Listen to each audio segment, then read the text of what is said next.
One of the great privileges we have at Hope College is enjoying the relationship we have with our neighbors just to the south of us, Western Theological Seminary. The ability to share friendship, resources, space, and one of the great resources we get to celebrate tonight is sharing the Bast Preaching Festival, guided by the beloved Lindsay Small. I see you. And one of the ways that expresses, we get to share the preacher that they bring for their festival. It's my great honor to introduce you to the Reverend Dr. Anna Carter Florence. Dr. Florence is the Peter Marshall Associate Professor of Preaching at Columbia Seminary, our beloved president's alma mater, in Atlanta, Georgia. She's an author of many books and articles. She's a wife and a mother and a friend, but above all, she is a lover of Jesus, light from true light. Would you please give a warm Hope College welcome to the Reverend Dr. Anna Carter Florence. Wow. They told me to be ready to have my mind blown by what I was about to experience tonight, so this is amazing to be here. So our scripture lesson tonight is from the first chapter of Exodus, moving into the second chapter. Listen now for what the Spirit is saying to you, right here, right now, this evening. Now, a new king arose over Egypt who did not know Joseph. He said to his people, "Look, the Israelite people are more numerous and more powerful than we. Come, let us deal shrewdly with them, or they will increase, and in the event of war, join our enemies and fight against us and escape from the land." Therefore, the Egyptians set taskmasters over the Israelites to oppress them with forced labor. The Israelites built supply cities, Pithom and Ramses, for Pharaoh.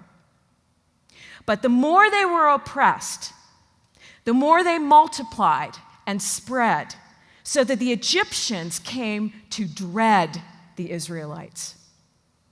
The Egyptians became ruthless in imposing tasks on the Israelites and made their life bitter with hard service in mortar and brick and in every kind of field labor.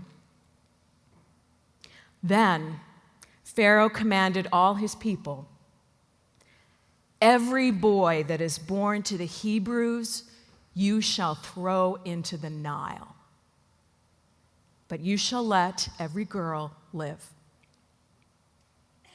And now into the second chapter. Now, a Hebrew man from the house of Levi went and married a Hebrew Levite woman. The woman conceived and bore a son. And when she saw that he was a fine baby, she hid him for 3 months. But when she could hide him no longer, she got a papyrus basket for him and plastered it with bitumen and pitch. She put the child in it and placed it among the reeds on the bank of the river. His sister stood at a distance to see what would happen to him. Now the daughter of Pharaoh came down to bathe at the river. While her attendants walked beside the river, she saw the basket among the reeds and sent her maid to bring it. And when she opened it, she saw the child. He was crying, and she took pity on him. "This must be one of the Hebrews' children," she said. Then the baby's sister said to Pharaoh's daughter, "Shall I go and get a nurse from the Hebrew women to nurse the child for you?" Pharaoh's daughter said to her, "Yes." So the girl went and called the child's mother.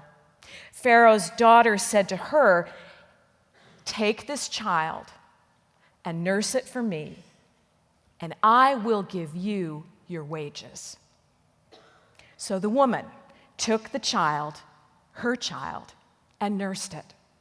And when the child grew up, she brought him to Pharaoh's daughter, and she took him as her son. She named him Moses, because she said, "I drew him out of the water." This is the word of the Lord. Thanks be to God.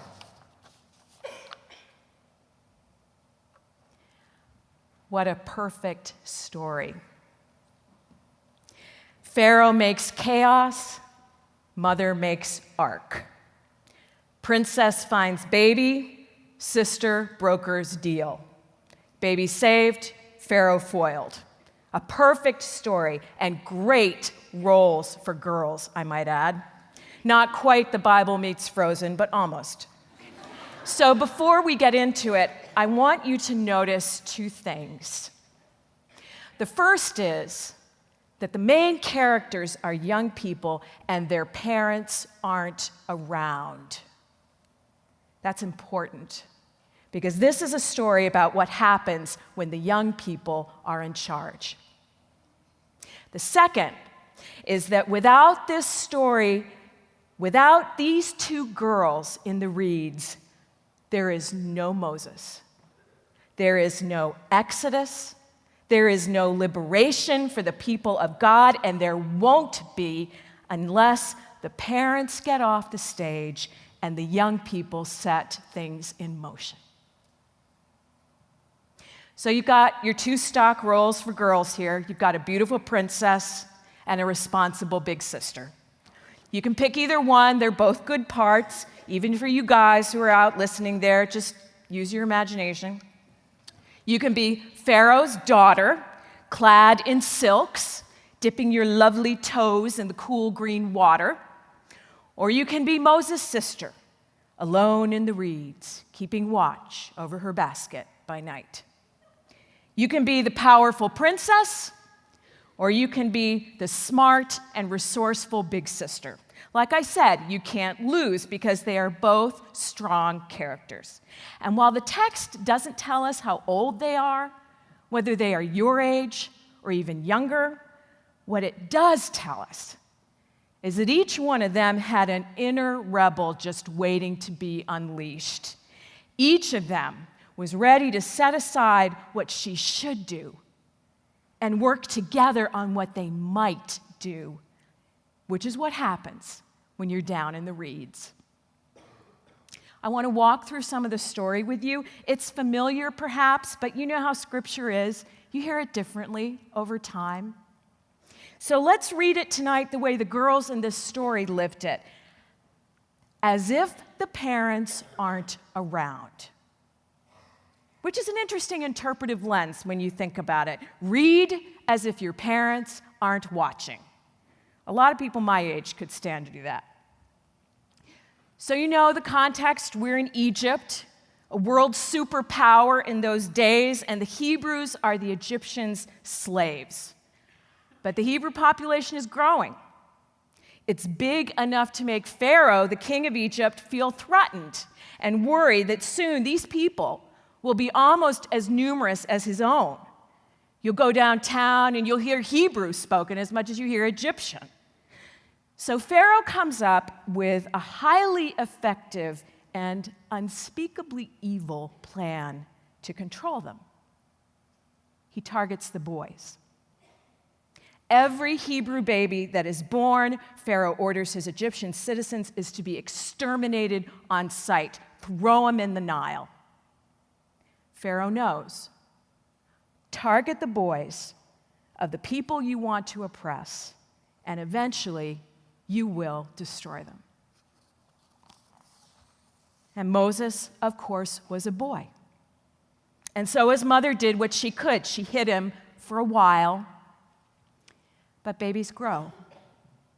And when she could not hide him anymore, we read in verse 3, Moses' mother this daughter of Levi, does a priestly act.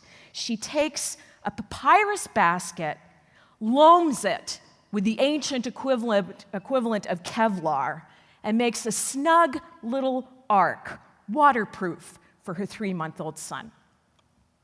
It's a brilliant act, a symbolic act designed to save life as well as to bear witness. And it is heartbreakingly limited.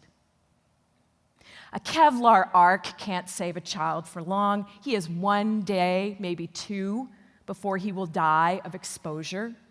1 day, maybe 2, to live. Anyone who finds him will get the mother's message loud and clear. This is what we have come to in Egypt. Take a look. Kevlar cradles. It is all I could do for my child.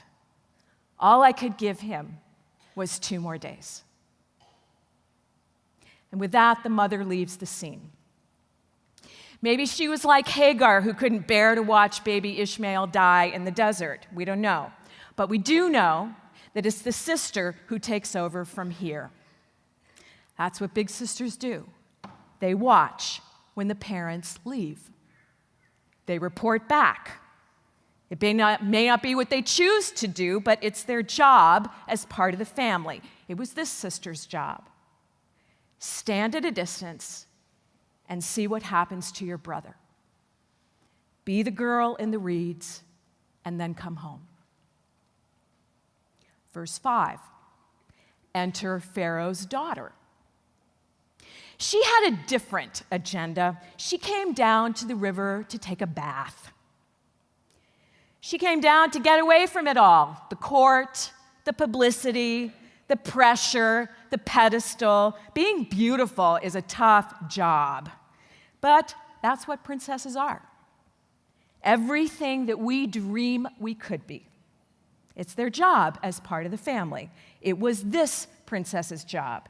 Take your maids, go down to the river, and anoint that lovely skin because we need you to look good this afternoon. Be the girl in the reeds, and then come home. So here they are, 2 girls in the reeds. 2 girls who know what they're supposed to do: hide and watch, bathe and dress, do as you're told, and then come home. And they might have done it and never even have met one another. But you know, the reeds are a watery, slippery, in-between sort of place.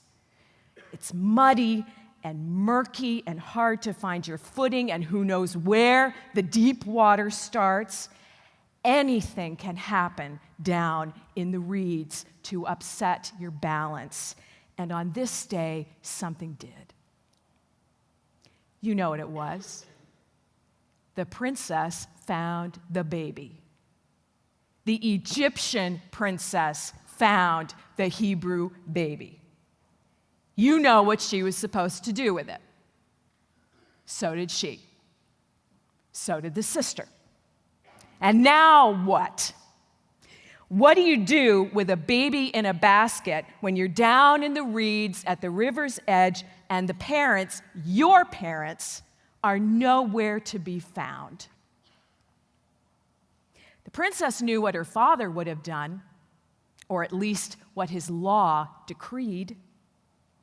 If this was a Hebrew male child, and it was, she was supposed to tip over that basket and let that baby tumble into the water. At the very least, if she couldn't stomach that, she was supposed to close the lid, give the little ark a push, send it on down the river for someone else to deal with. That's what the law required, like it or not, and she was supposed to uphold it. The sister knew what her mother would have wanted. If someone found the baby, even if that someone was an Egyptian, the sister was supposed to keep watching, as awful as things might get. She was supposed to stay in her hiding place so she wasn't seen and she wasn't caught, and then report to her mother what had happened. That's what times like these required, like it or not. And she was supposed to just get through it and survive. 2 girls in the reeds with a little body between them. They knew what their parents would have wanted, and you know what? They didn't do it. They couldn't. Things look different when you're down in the reeds. You have to think for yourself. Look for yourself. Tell it like you see it, which is what the princess did. This, she said, must be one of the Hebrews' children. You know, sometimes the truth is the most radical thing you can say. Just to name it, what you see right in front of you, that body left for hours in the street. That baby left to die in a basket. Just telling the truth about it is huge, huge. Saying it out loud, letting the words reverberate in the air. This must be one of the Hebrews' children because no other mothers are reduced to this, making little arks to float in the Nile, trying to save their babies from a flood of hate. One truth calls forth another, especially when you're in the reeds. One girl stammering out the truth of what she sees invites another girl to speak up too. One girl pausing over unspeakable evil encourages another one to stand with her. This must be one of the Hebrews' children, said the princess. And then the sister got an idea. Do you want me to find a nurse among the Hebrew women, she asked, stepping out of her hiding place. Do you want me to find someone to nurse that child for you? And just like that, they had a plan to save one life, no matter what their parents thought of it. And it was about the craziest plan you could think of, to take baby Moses back to his Hebrew mother for a few years and tell everyone it was just fine because he was there on Pharaoh's daughter's orders. Really, really. But they did it. And they got away with it. And when Moses was 3 years old, the princess actually adopted him. She took him into the palace and she raised him there with her father down the hall. And Lord only knows what he thought about this whole arrangement. Little Moses sitting in his booster seat at the royal table, riding his Toys R Us chariot through the throne room. Scripture never says a word about that. But as we said, this isn't a story about the parents and doing what they told you, even if your dad is the Pharaoh. This is a story about the young people doing whatever crazy thing they can dream up together to get the bodies out of the reeds. So now I'm wondering about you. I'm wondering what's going on at Hope College at the tail end of one of the most surreal years our country has ever had. I don't think I'm overestimating it to say that we are in the reeds, y'all. We are there. The shootings, the violence, they brought up things we haven't wanted to talk about in this country for years. Like, why does racism have such a grip on us? And what are we going to do about guns? And how on earth are we going to have conversations without shutting each other down? What do you do when you're down in that muddy, slippery, in-between place down in the reeds? How do you keep listening and talking and praying?